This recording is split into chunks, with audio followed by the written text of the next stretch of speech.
data that I use to make decisions in my centers, I always pull from iReady. That's my first resource. As of right now, I've been using the diagnostic to really like shape where they are in centers and what groups they're in. Specifically with the numbers and operations, we broke down the other day on our half day. We were able to sort them and the lessons that they needed. So the tier 3 kids were really able to break down which lessons that they needed, tier 2, tier 1, kind of to separate them exactly what they need. So definitely iReady. I also pull from exit tickets. I have a live tracker in my room. I think it's really important to see how they're doing on the current content and make 1 or 2 centers around that as well. Good morning. Good morning, Sir. How you guys doing today? Jasmine, how you doing? Good. Jasmine, how are you doing? Good. Good. All right, so today we're going to start math centers. So just as every day up here is where your math centers are. So first we're gonna start with me. So Desire, first of all, where's my center? So for the rituals and routines for center rotations, day 1 we just started practicing. They came in the room, and during that center time, it's important at that time to show them exactly how you move, how you transition, what the talking level should be at every station, like how you should be working together. As you can see in the video, there's a lot of I agrees, I disagree. It's about creating that environment and making sure that they know that this time is for them to learn. It's time for them to catch up and to focus on those certain activities that they need extra help in. And that's the environment that I created for them, and I let them know that because it's important to be realistic with them, and then we just practice until it's perfect. Today, you are starting a new center with a lapse time, which is what we've been working on in that center. Who likes the movies? Show me an I agree sign. All right, so you all like the movies. So, because I know you guys so well, and I know that, what I did is I came up with a bunch of movie times. Now, what you will need to do with this, you will take these movie times. You will need to answer these questions that go along. So Devon, where would you answer these questions? On this worksheet. On this worksheet? Do you agree or do you have a different thought? So Roshana has a different thought. So Roshana, where would you answer these? I would answer these in my math folder. All right, so Roshana, so why is it important to write it in your center folder? So we can keep track. So you can keep track. And what else, Alex? And make it evidence. To show evidence. Exactly. And I love all these agrees that I'm seeing. So you'll write this there. If your center finishes, I have these cards for you to do that go along with the lapse time. Now you'll see the note that I wrote on it. If you finish, then you do this, okay? So Leanna, will you go out to the center and just pull these out right away? Mm-hmm. No, what are you going to do first? The time. The what? The time. The times for the what? The movies. The movies. The times for the movies. Exactly. When you do this, you'll be working as a group. Exactly. What noise level should you be on? And I see Leanna is just showing me on her hand. I see that James, yep, exactly. Not level 5. You're going to be screaming? Oh, No. So level 1, exactly, Devon. So you'll be on the level 1. We have one more center. It is the Game and Fluency Center. It is right here. So it will be right here. At this center, you'll be working on your multiplication. All of the directions are right here. There are multiplication word problems. They are these ones. So long like a hot dog. It's the long like the hot dog ones. Not the short ones, the long ones. So, why do we need to work on multiplication? Yes? So when we do our 5s and 4s, up there we know what to write on it. Exactly, so we can get better with them, right? Get better with our 4s, our 5s, and our fluency. So exactly. So if you finish these, I have multiplication or division cards, just if you finish. All right, so Michael, if you finish these, what would you do next? These, perfect. You will also be on a level what? Level 1, exactly, a level 1. So you'll be on level 1, and you'll work as a what? Group, exactly. So that'll be the center right here. So if you see The X up there, Tiana. That X, what does it mean? You can't bother the teacher at his or her center. So you can't bother me or Miss Staples at our center. So do you see one over there and one over there? Yes. So make sure 3 before me. 3 before me. You ask 3 people before you come to me. All right. So we are working on 3-digit addition today. 3-digit addition today. So while you write that down, is this 3 digits, Alexia? No. Why not? Because they don't have a third. Because it doesn't have a what? A third. A third number. It doesn't have a third number. Exactly. So, what place is this? Right here, the 7. What place is the 7? Tens. So is the 7's the 10's place? So this is 10's? No. No. So you corrected yourself. So what'd you say it was? 1. The 1's place. All right, so the 1's place.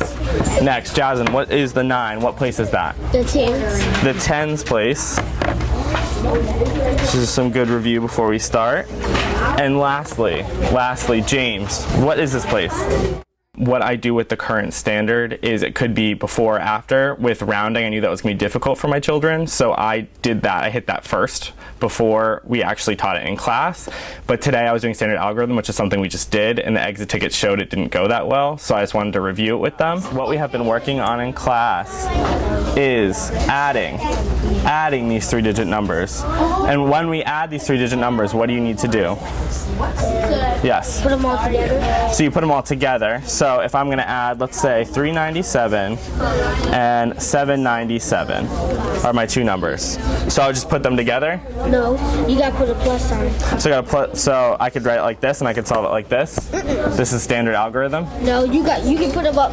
You can put them up and down. So I can put them up and down. So I could do 797 and 397 like this. No. One's up, one's down. Take this one, put it right here.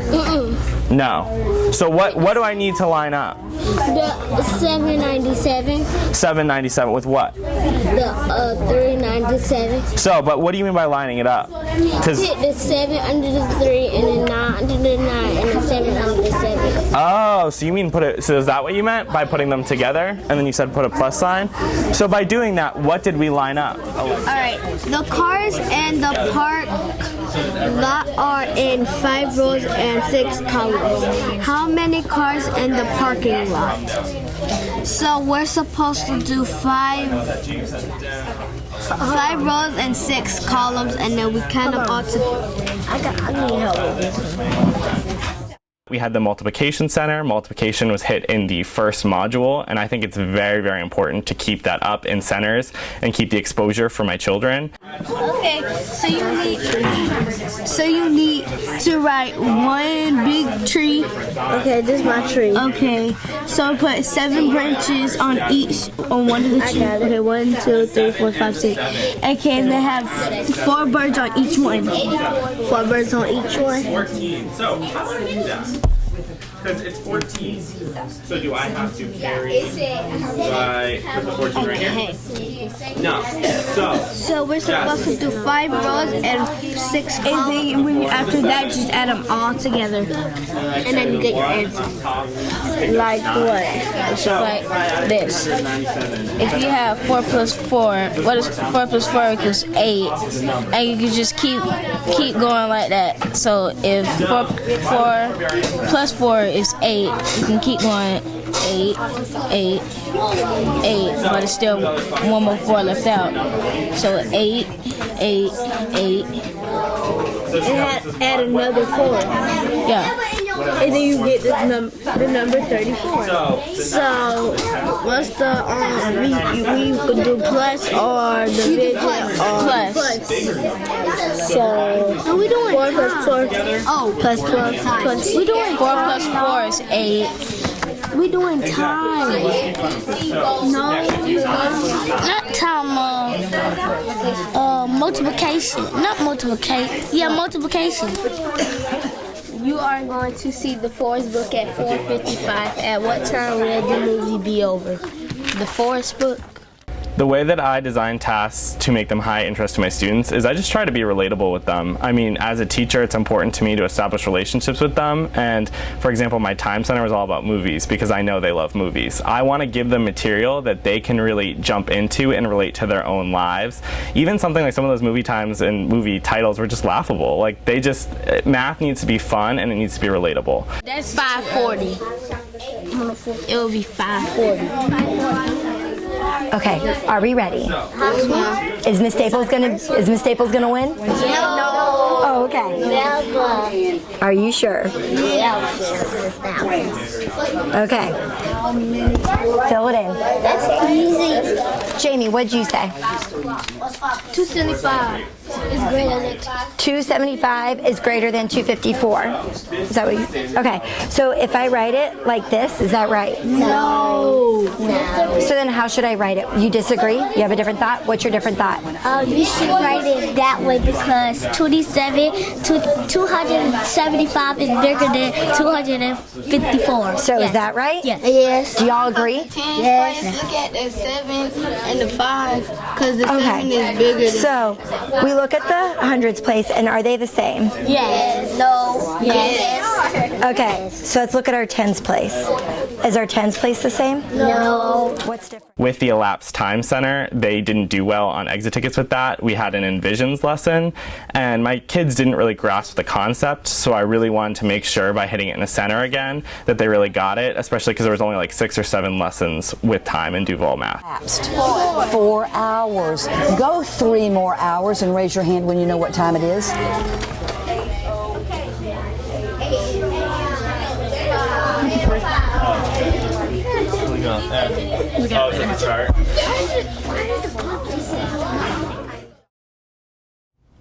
To determine student grouping, I use data for my differentiated centers by employing the iReady data from the beginning of the year.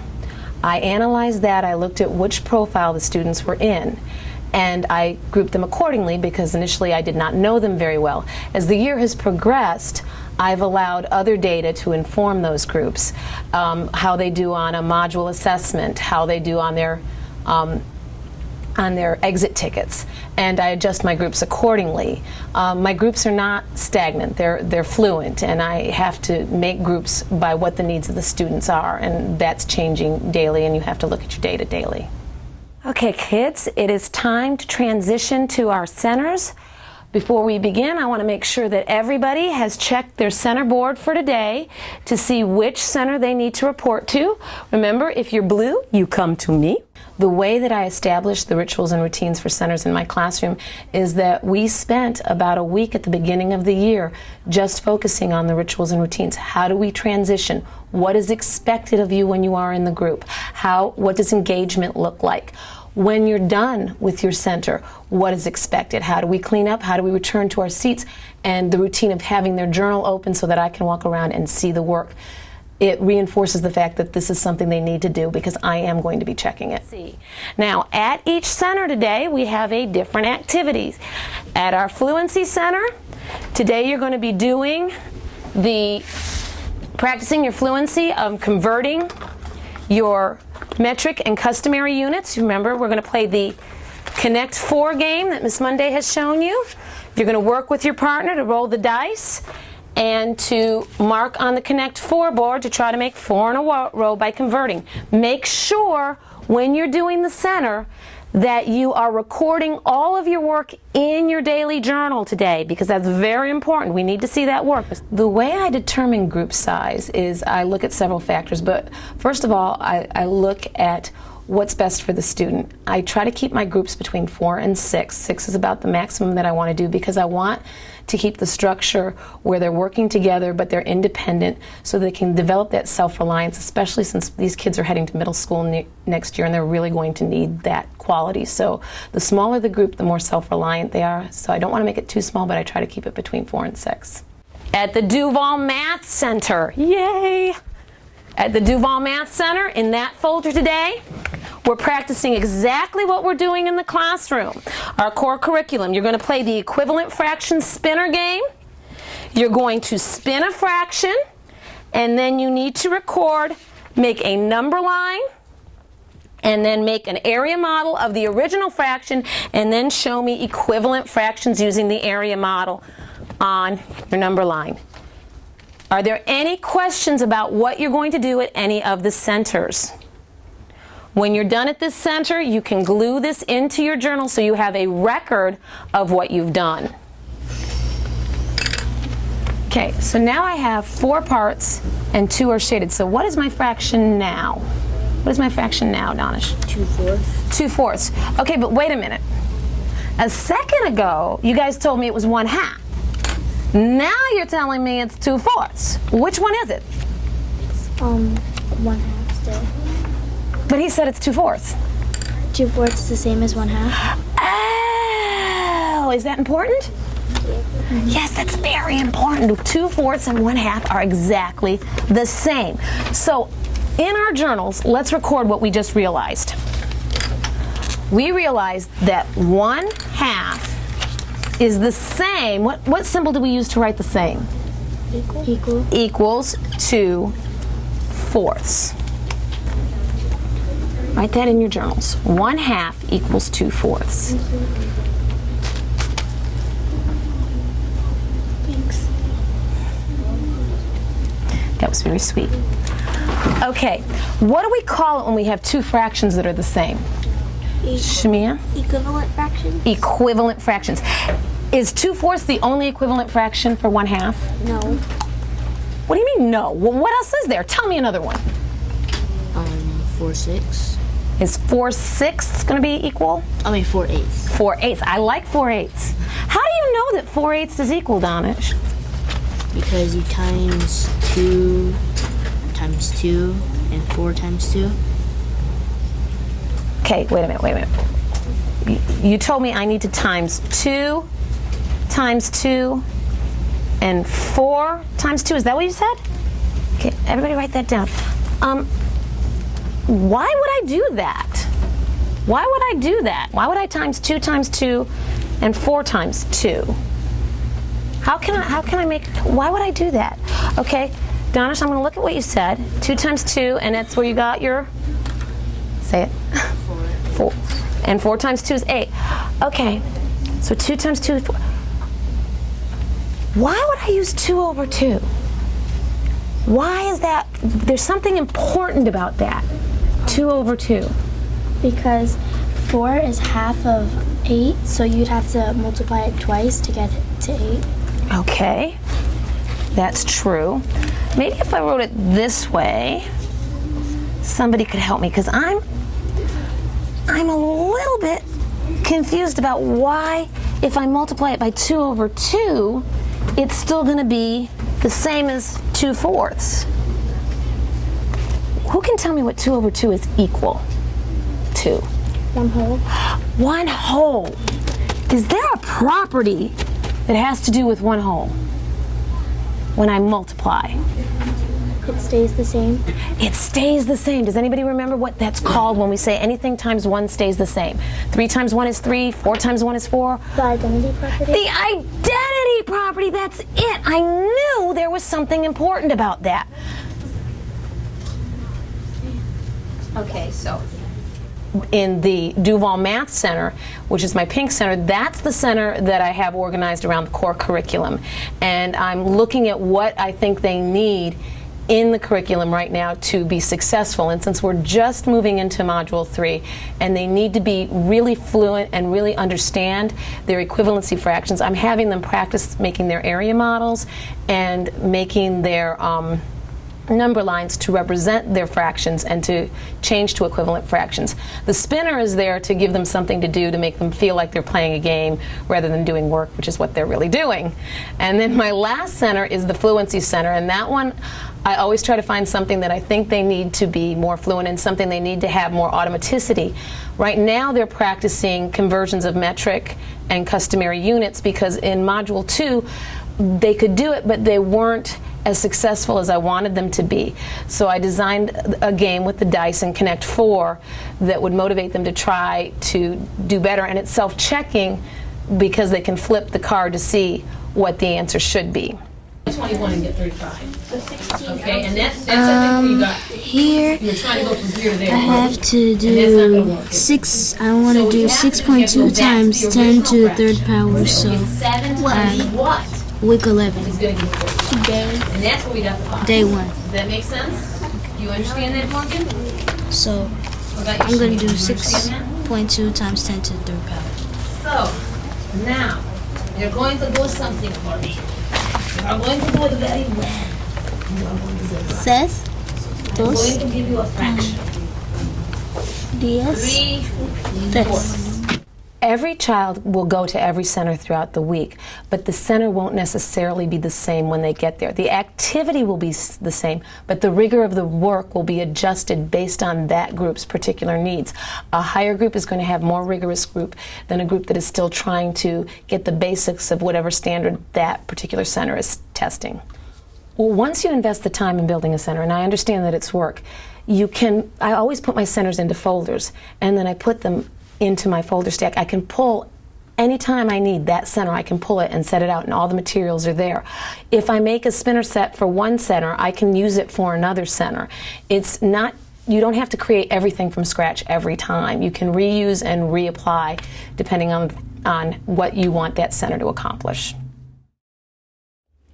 My advice to any new teachers, any teachers at all, is just to hold high expectations. Whether it's 3rd grade, 6th grade, 10th grade, whatever grade it is, those kids need to know that they're held to a certain standard in your classroom and that they choose their path. And you are there to help them, you're there to root for them, you're there to believe in them, but they need to make that choice and you just need to hold them accountable. So definitely holding high expectations would be my advice.